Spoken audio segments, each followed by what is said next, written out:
Mon application de liste de films, mon application MovieFan présente ici une liste toute simple, juste les titres. Bien entendu que je peux aller consulter le détail dans la page de détail, mais néanmoins il y a certaines informations que j'aimerais bien pouvoir afficher ici, qui auraient parfaitement leur place dans une page de présentation sous forme tabulaire. Ces données sont typiquement celles que je vais trouver dans les catégories ou dans les ratings, qui sont non pas dans ma table de base, mais dans des tables étrangères. On l'avait vu lors de la génération effectuée par l'Entity Framework, ces relations ont été détectées et elles ont été créées. Je les retrouve ici, catégorie et rating, ainsi que user-like movie, qui sont les likes des utilisateurs. À ce stade, nous allons nous intéresser maintenant aux différentes manières qu'il y a d'accéder à ces attributs reliés. Il s'agit donc là de charger les entités à travers la relation, à savoir donc ces entités catégories, rating, que l'on charge à travers la clé étrangère.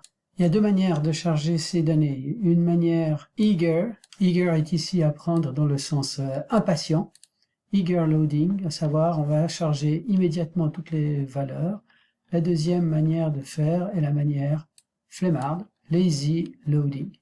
La différence, c'est que lorsque vous allez lire une entité telle qu'un film, le mode Eager Loading va directement charger également, créer les objets pour les catégories, les ratings et les objets que j'aurais spécifiés dans ma requête. Alors que le mode Lazy Loading, lui, n'ira chercher dans la base de données les informations que lorsque le logiciel essaiera de faire accès à la propriété. L'avantage de la méthode eager, c'est que nous allons pouvoir tout charger en une seule requête, alors que la méthode lazy va être génératrice de beaucoup de petites requêtes.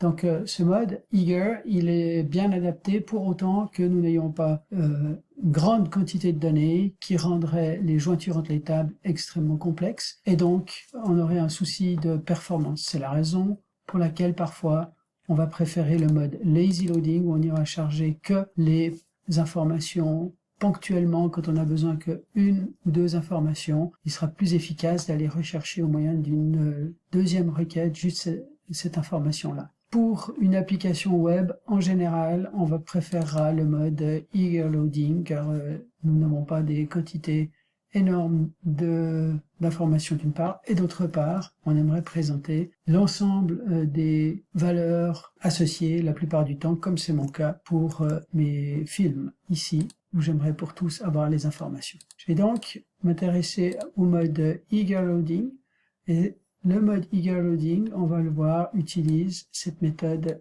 include. Donc, lorsque je vais dans mon contrôleur, je vais prendre ma liste ici de movies, c'est ce que j'avais au départ.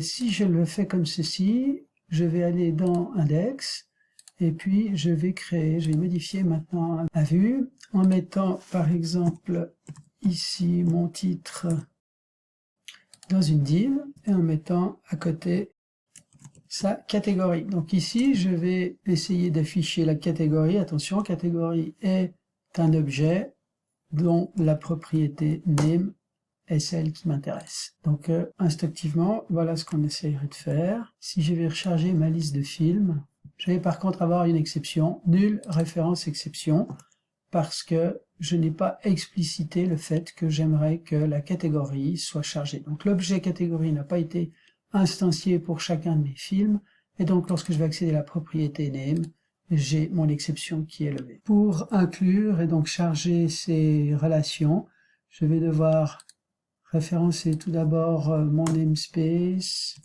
et ensuite pouvoir ici spécifier pour mon index.include, et la syntaxe est une query par méthode qui se formule ainsi. Les catégories, je peux sauver et recharger ma page. Voilà, j'ai mes catégories qui s'affichent. Je vais en faire de même ici pour le détail. Pour le détail de mon film, je vais également faire un include, également avec ma précision qu'il s'agit de la catégorie que j'aimerais inclure. Par contre ici, le toList ne va pas fonctionner parce que le résultat du include n'est pas du même type que le DB7 précédent. Je vais par contre aller rechercher dedans le premier élément tel que le premier film dont le ID est égal à l'ID que j'ai passé ici, que j'ai reçu en tant que paramètre. Donc là maintenant je vais avoir un movie qui contiendra une entité liée sauvée. Je peux aller dans mon détail et ici compléter. Voilà. Maintenant, bien entendu, si je voulais rajouter le ratings, je vais procéder de la même manière. Donc, attention parce que cette relation, elle, par contre, n'a pas encore été chargée. Donc, il va falloir que je vienne ici, chaîner les include pour avoir également include R rating. Pareil ici. Je recharge ma page. Voilà, j'ai mes ratings qui apparaissent. Si je vais regarder un film, je vois que j'ai mes ratings qui apparaissent.